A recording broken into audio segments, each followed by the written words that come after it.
Guys, Nicolas here, back to another video, and welcome back to the DC film review / retrospective. And today's DC film review we'll be reviewing is Superman 3. After the success of the second previous Superman movie, a third movie was quickly put into production, with Richard Lasser returning as director for the third. But this time, this film will be doing a comedic style, and the film was released in theaters in 1983 and was critically panned by fans and audiences, by comic book fans and critics, mainly due to its comedic style, and bombed at the box office. With the history out of the way, let's get into the plot.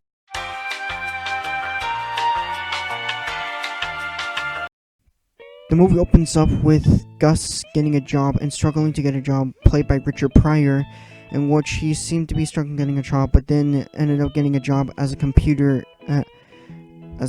worker, basically working on computers. And then one day in Metropolis, everything seems to be really nice, although there's some comedic chaos going around, and one guy gets into a car crash. Well, not a car crash, but crashes his car into like a water thing and gets trapped in his car on water. And basically we get to see Clark Kent dressing up as Superman, again played by Christopher Reeve for the third time, in which he goes in to save the man, in which he does save the man. We then get to see him as Clark Kent again, as he goes into Perry White's office, telling him that he's going on an extended vacation, and with Lois asking extended vacation, basically. Anyways, Lois played by Margaret Kidder for the third time, and so he goes on vacation with Jimmy Olsen, and going back to his hometown Smallville. And when he got back to Smallville, along the way, things have been starting to get way weirder since a chemical factory is being burned down. People are getting hurt, and Superman is up there to save him. Jimmy Olsen goes and takes pictures for the Daily Planet, and after that, he basically falls down and accidentally broke his leg. After the factory, we get to see. Meanwhile, we get to see Gus hacking into some of the computers to make more money. I think that was that. But anyways, he later gets hired by this guy named Rob Webster, played by Robert Vaughn. I think that was the name of the actor. And sooner after that, meanwhile, we get to see Clark Kent in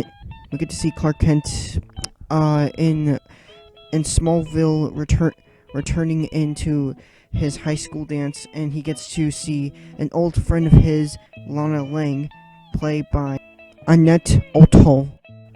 As the two of them get along with each other, as we get to see them getting along with each other, we also learned that she's a single mother and that she has a kid. Basically, one day in the bowling alley for his birthday, Clark Kent's bully from high school, who also works as a security guard, he later tries to teach him to do bowling. Fortunately, Clark says, let him handle it. So then he did, and unfortunately, when Clark super sneezed without anyone little noticing him that he is Superman and that the ball hit smashes the bowling pin.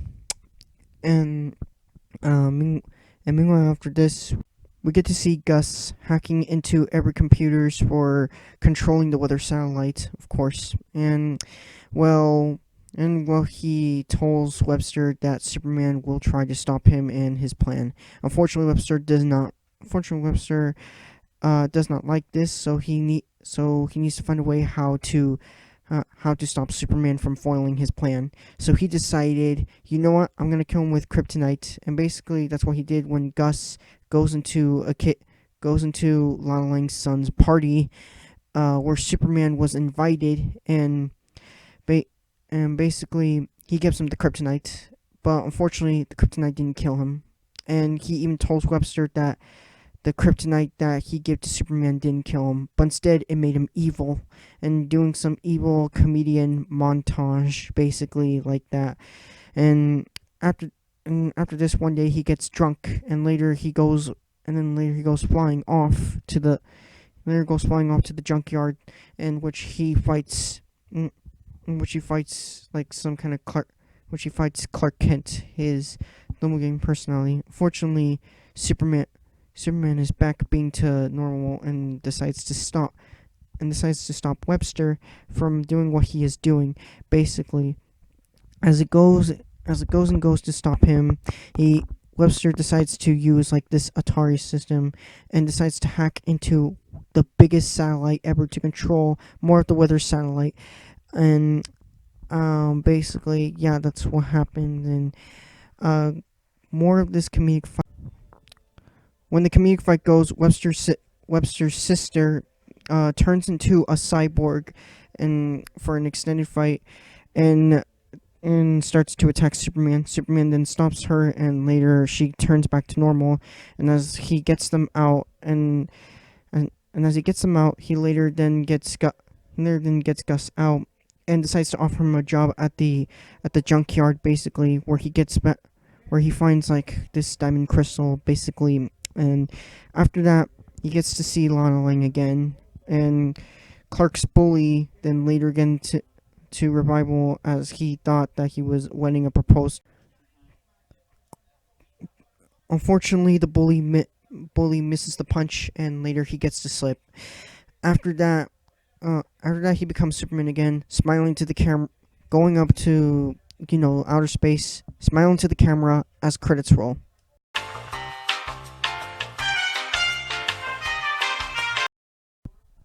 The positives I have for this movie are, well, the flying sequences look really nice. They were edited very well, even though they are dated. But again, they were edited very well. And for other things like, um, hmm,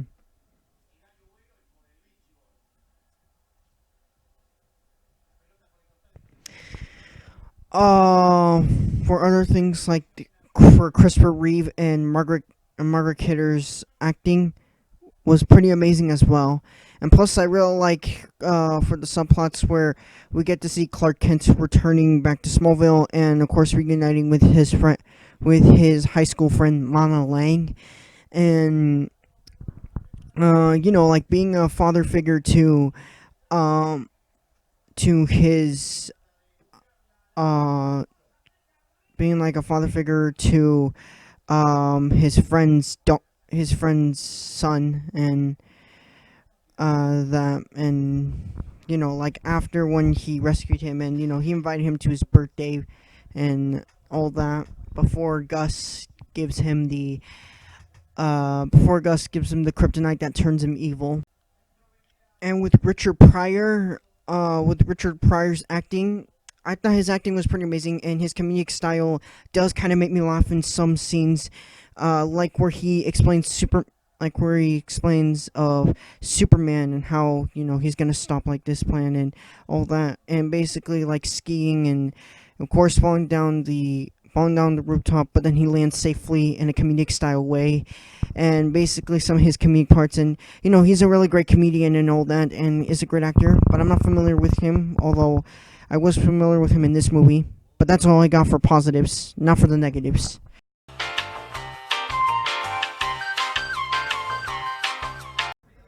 Oh man, where do I begin in this film? Well, too many subplots, there's too much in the story, and plus, uh, and, and plus, Webster, he's not a really great villain in my opinion, and plus, the idea for hacking into a weather satellite is just very horrible in my opinion, and basically just god awful terrible. And Webster is not really a likable villain, not and the new characters were unlikable.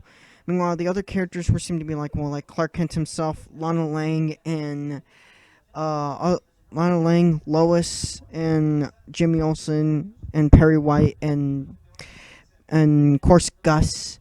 But with the other characters like Webster and his sister, and of course Webster's like girlfriend, basically they were just basically unlikable characters, mainly due to horrible things to Superman, and plus even Webster trying to make Superman getting killed by giving him the kryptonite. But basically that was just very horrible in my opinion, and could have done much better. But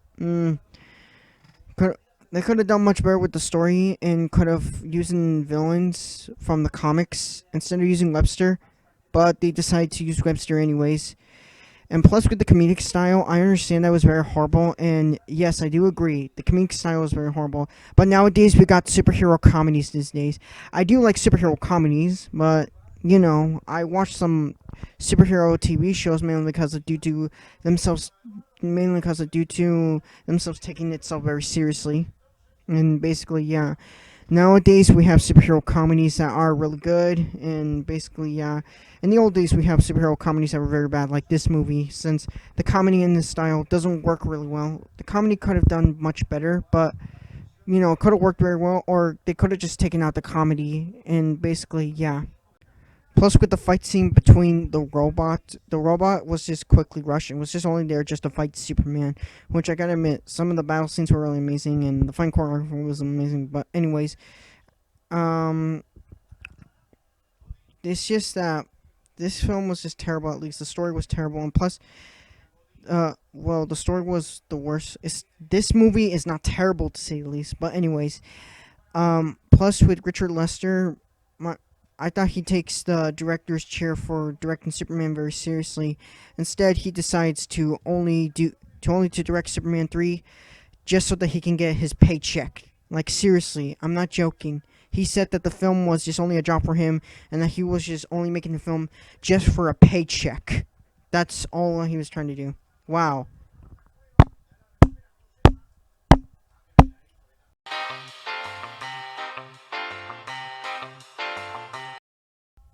Overall, Superman 3 is just really bad. Like, it's seriously really, really bad. Although it's not terrible to say the least, but it does have some moments. It does have some very terrible moments with some of the story that is just going on around, and with a very weak story, and the story that is just going on around, and with a terrible villain and a terrible evil villain plot, and basically with the comedic style that was not that good. And basically, yeah, I give Superman 3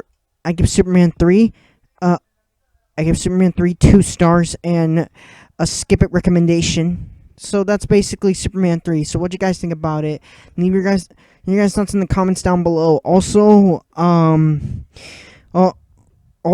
be doing a review of Supergirl the movie, a spin-off of the Christopher Reeve Superman films, in which will come out soon. Okay, so this isn't the last DC film or the last Superman movie, because we're going to be in the Joker film now. So that's all for the video. Hope you guys enjoy, and I'll see you in the next. Peace.